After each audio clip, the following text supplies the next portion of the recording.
La nouvelle qui vient de tomber a certainement grandement affecté les fans et les équipes de Plus belle la vie. Michel Corde, l'interprète de Roland Marcy dans le feuilleton à succès de France 3, est décédé à son domicile ce vendredi 5 mai, dans l'après-midi.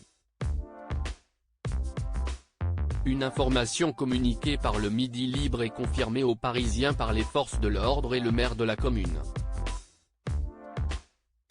Aucune trace de coups, de violence ou d'effraction n'a été relevée par les enquêteurs. Il a donc été établi, dès les premières constatations, que l'acteur de 77 ans se serait donné la mort. Michel Corde @France 3 Comme le rapporte le journal local, Michel Corde est mort par arme à feu dans sa maison de Grabel, dans l'Hérault. Un petit village aux rues étroites, situé non loin de Montpellier, où il s'était installé depuis plusieurs années, comme l'a confirmé le maire René Revol, contacté par Le Parisien. Le comédien, qui a fait ses débuts au théâtre avant de tourner devant les caméras, avait emménagé il y a 2 ans dans un lotissement du quartier Valsière.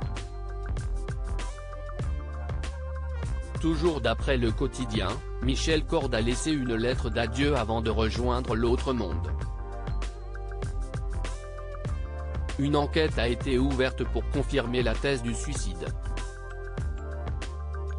Un personnage phare de Plus belle la vie natif de l'Hérault, Michel Corde s'est fait connaître du grand public grâce à son interprétation de Roland Marcy dans Plus belle la vie. Présent au casting du feuilleton depuis le premier épisode, le fils de l'écrivain Léon Corde évoquait dans les colonnes du Parisien la disparition de son personnage, qui meurt d'une crise cardiaque. « Je ne suis plus tout jeune. J'aspirais à me reposer. Disons que ce n'est pas grave personnellement. Mais c'est un peu dommage. Cela faisait 50 et quelques années que je faisais ce métier. Ça commençait à devenir lourd dans ma vie. » déclara-t-il en septembre dernier, bien qu'il fût à l'origine de cette décision.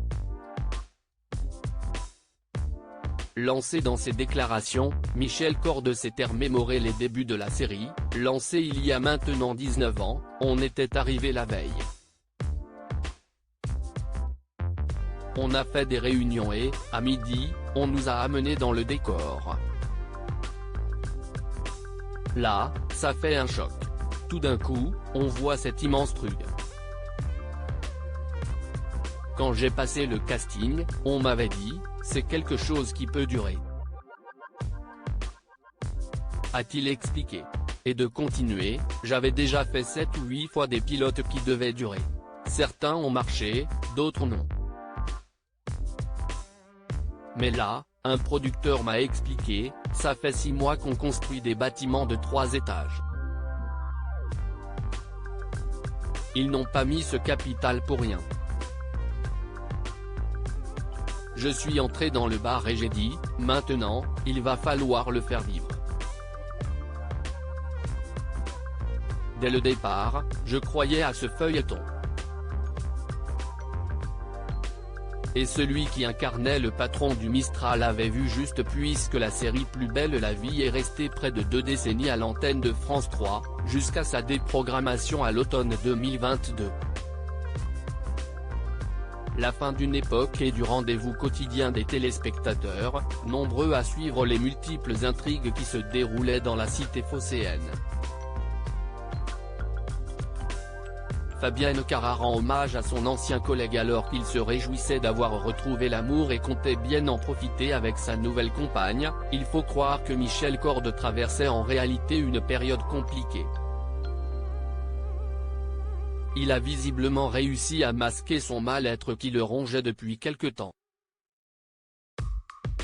Contacté par Le Parisien quelques heures après l'annonce de la triste nouvelle, Fabienne Cara, qui a incarné Samia Nasri jusqu'en 2020, a fait part de sa sidération via un SMS. Celle qui est fraîchement redevenue célibataire s'est désolée de ne pas s'être rendue compte des états d'âme du septuagénaire. Je ne peux imaginer dans quel état de détresse ou de solitude il pouvait être. Je suis sous le choc comme si ce n'était pas réel. Lui qui aimait tant la vie, la bonne chair, les femmes, échanger sur le monde. Sans doute en était-il déçu au point de ne plus vouloir les saluer. Il aimait aussi se retirer parfois en faisant de la poterie, mais là il a fait fort notre Michel. Je n'oublierai jamais ta bienveillance, tes blagues, ton rire. Je t'aime ici ou là-bas.